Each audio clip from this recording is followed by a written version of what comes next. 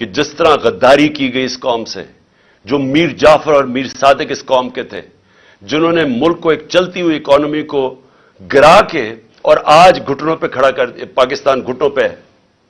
آج ہم IMF بلکہ کسی بھی دنیا کی اب طاقت کے سامنے، جب ملکی بینکرپٹ ہو گیا تو ہم کیا بات کر سکتے ہیں؟ یہ آپ کی اور آپ غداروں کی ذمہ داری ہے۔ آپ ذمہ دار ہیں اس کے کہ جنہوں نے اس ملک کو آج یہاں کھڑا کیا ہے۔ انڈسٹری بند ہو گئی ہے، ہر روز لوگ بے روزگار ہو رہے ہیں۔ فیصلہ آباد جا کے دیکھیں، جدھر مزدور نہیں ملتا تھا آج وہاں حالات دیکھیں۔ ایک طرف بے روزگاری بڑھ رہی ہے، دوسری طرف مہنگائی بڑھ رہی ہے۔ اس کا کون ذمہ دار ہے؟ اس کے آپ اور آپ کے سہولت کار جنہوں نے یہ سازش کی تھی، آپ ذمہ دار ہیں۔ ملک کو یہاں لا کے کھڑا کر دیا ہے کہ جو ملک 6% کے اوپر گرو کر رہا تھا، 17 سال کے بعد ملک کی گروتھ ریٹ اتنی تھی، ایکسپورٹس بڑھ رہی تھی، دولت میں اضافہ ہو رہا تھا، اوورسیز پاکستانی ریمیٹنسز بھیج رہے تھے، روشن ڈیجیٹل اکاؤنٹ میں $5 ارب آ گیا تھا، ہمارے ملک میں تاریخی ڈالر آیا تھا، اور اس ٹائم پہ 50 لاکھ ہم نے نوکریاں دی تھی۔ اور اس کے باوجود کہ دنیا کے اندر ایک عالمی مہنگائی آئی تھی اور وہ امپورٹ ہو رہی تھی، اس کے باوجود ہم روک کے رکھے ہوئے تھے۔ ہم نے پوری کوشش کی عوام پہ زور نہ پڑے، اس گورنمنٹ کو گرا کے آج پاکستان کو ادھر کھڑا کیا ہے۔ میں یہ سمجھتا ہوں کہ یہ تقریباً ایسے لگتا ہے کہ سازش تھی پاکستان کے خلاف، اور یہ جو میری حقیقی آزادی کی جو تحریک ہے وہ ملک کو اس طرح کے غداروں سے آزاد کرنے کے لیے۔ ہمارا مقصد کیا ہے؟ پاکستان کے اندر آئین اور قانون کی حکمرانی ہو، جنگل کا قانون نہ ہو۔ ہم وہ چاہتے ہیں کہ پاکستان میں، جس کو رول آف لا کہتے ہیں، انصاف ہو۔ ہمارے ساتھ جو کیا گیا جب سے ہماری حکومت گرائی، ہر قسم کا حربہ استعمال کیا گیا ہمارے خلاف۔ ہمارے جس کو فنڈامنٹل رائٹس کہتے ہیں، بنیادی حقوق، جس کے اوپر ایک معاشرہ کھڑا ہوتا ہے، جو ایک انسان کی حفاظت کرتا ہے طاقتور کے ظلم سے، جو ایک حکومت جب غلط کام کرے تو ایک آئین اس کے بنیادی حقوق کی حفاظت کرتا ہے، وہ ختم کیے گئے۔ جو 25 مئی کو ہوا، لوگوں کے گھروں میں گھس گھس کے انہوں نے، لوگوں نہ چادر نہ چار دیواری کا سوچا، لوگوں کے اوپر جو ظلم کیا، نہ عورتوں کے دیکھے۔ ایک 11 سال کے بچے کو اٹھا کے صبح کے 3 بجے لے گئے پولیس اسٹیشن، کیونکہ باپ نہیں تھا اس کا۔ جو 2 لوگ ہمارے شہید ہوئے، اس میں کتنے لوگ انجرڈ ہوئے، عورتیں بچے دیکھ رہے تھے، ان کے اوپر ٹیئر گیس شیلنگ کی، پرامن احتجاج ہو رہا تھا۔ ایسے لگ رہا تھا جیسے مقبوضہ کشمیر میں ہے، کہ جیسے کوئی بیرونی ہمارے اوپر طاقت ظلم کر رہی ہے۔ کوئی کسی کو فکر نہیں تھی کہ ایک بنیادی حق ہے ایک جمہوریت کے اندر کہ پرامن احتجاج کیا جائے۔ اس کے بعد کیسز بنائے گئے، نیب کیسز بنائے گئے، اور میں یہ نیب چیئرمین جو ان کا خاص نون لیگ کا آدمی تھا، اس نے بھی، وہ بھی مجبور ہو گیا کہنے کے لیے کہ جھوٹے کیسز بنا رہے ہیں، اور جن لوگوں کے اوپر کیسز بنائے جائیں ان کو معاف کیا جا رہا ہے۔ 1100 ارب روپیہ۔ آپ کو پتا ہونا چاہیے کہ ہمارے 3 سال میں، 3.5 سال میں 480 ارب روپیہ نیب نے ریکور کیا، جو پاکستان کے خزانے میں آیا۔ 480 ارب روپیہ 3.5 سالوں میں۔ 1100 ارب روپیہ مزید اور آنا تھا، انہوں نے سب معاف کروا لیا۔ اور پھر لوگوں کو کہتے ہیں جی مزید اور تیار ہو جائے مہنگائی کے لیے۔ ہمارے فنڈامنٹل رائٹس نہ انہوں نے اس کی فکر کی۔ نیب، FIA، جس طرح کے ہر دوسرے دن کیسز، میرے اوپر 70 FIRs کاٹی ہیں، کوئی فکر نہیں ہے، جتنی مرضی کرے۔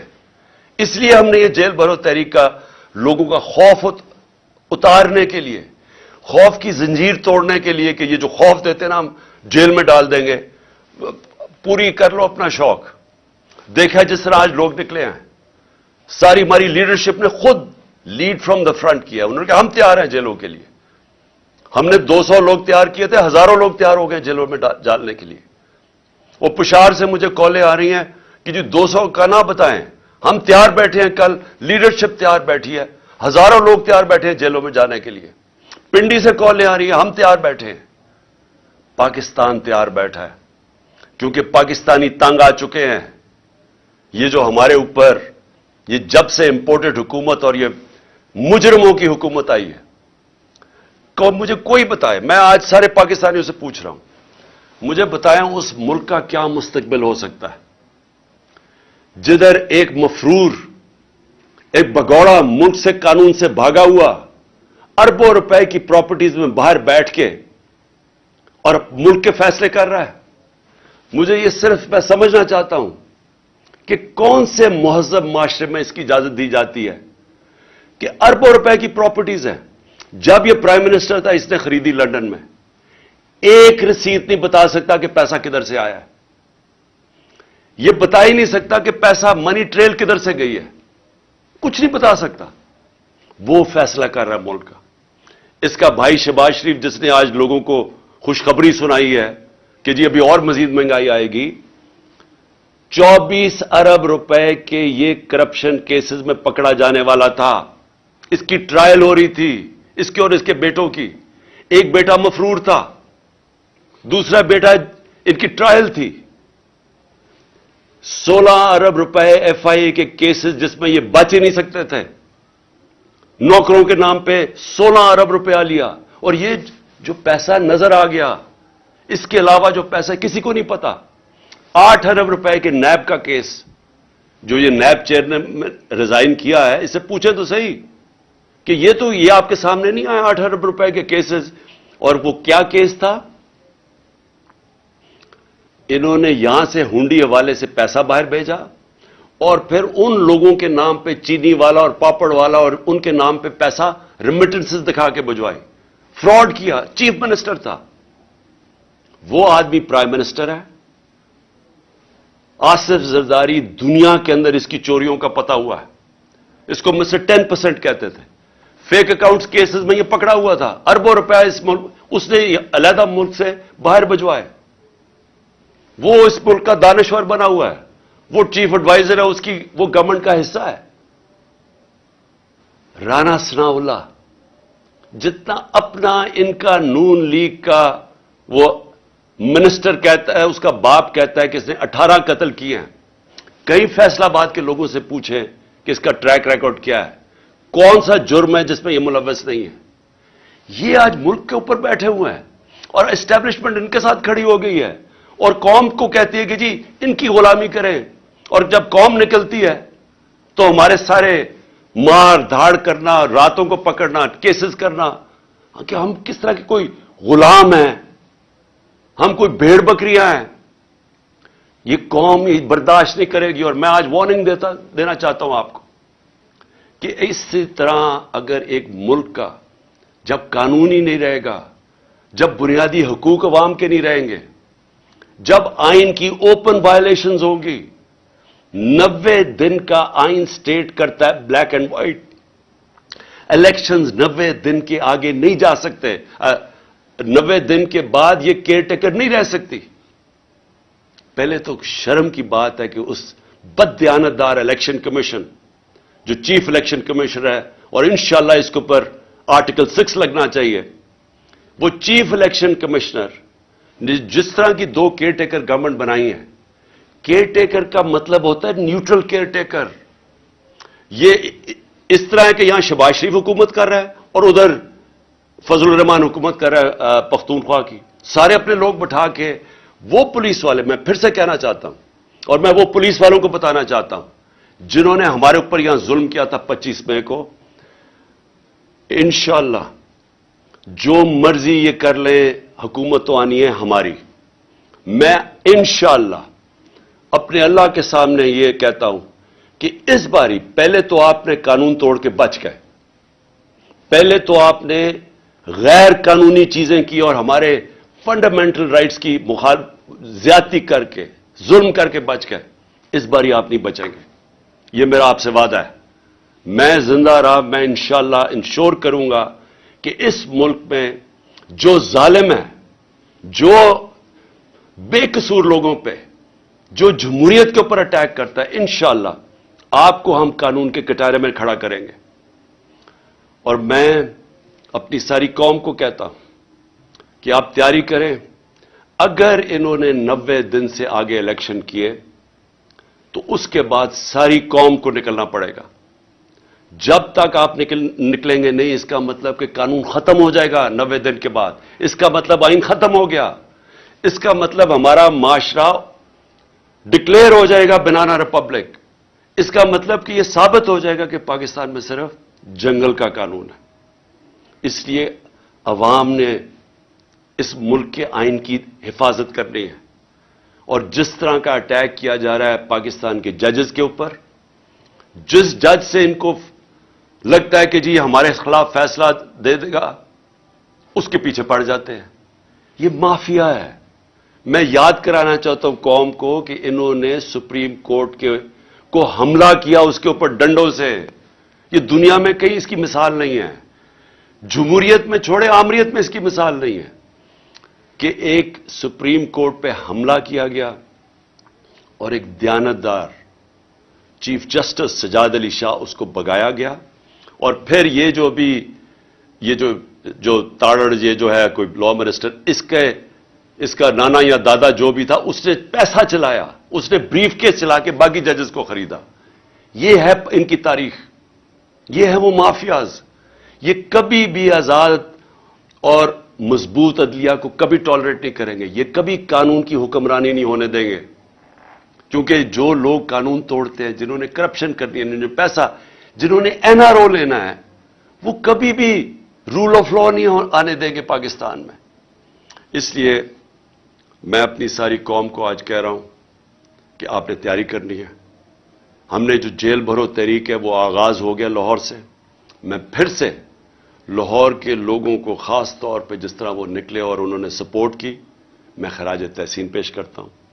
میں اپنی سینئر لیڈرشپ جس نے خود فیصلہ کیا کہ نہیں ہمارے سے شروع ہوگی گرفتاریاں، میں ان کو بھی خراج تحسین پیش کرتا ہوں۔ اور جو مجھے کل ابھی سے میسیجز آ رہی ہیں پشاور سے کہ ساری لیڈرشپ وہاں بھی تیار ہے اور عوام بھی تیار ہے جیلوں کے لیے، میں ان کو ابھی سے خراج تحسین پیش کر رہا ہوں۔ اور انشاءاللہ حقیقی آزادی، یہ حقیقی آزادی کی تحریک ہے۔ یہ اصل میں جو ہماری آزادی ادھوری رہ گئی تھی 1947 میں، جب ہم پوری طرح آزاد نہیں ہوئے تھے۔ لا الہ الا اللہ کا مطلب ہماری قوم کو پوری طرح سمجھ نہیں آیا تھا۔ جو بھی لا الہ الا اللہ پڑھتا ہے وہ کبھی کسی قسم کی غلامی نہیں کرتا، اور خاص طور پہ خوف کے بت کی کبھی وہ پوجا نہیں کرتا۔ قرآن کی آیت ہے جو لوگ ایمان لے آئے اللہ ان کے خوف دور کر دیتا ہے۔ اللہ نے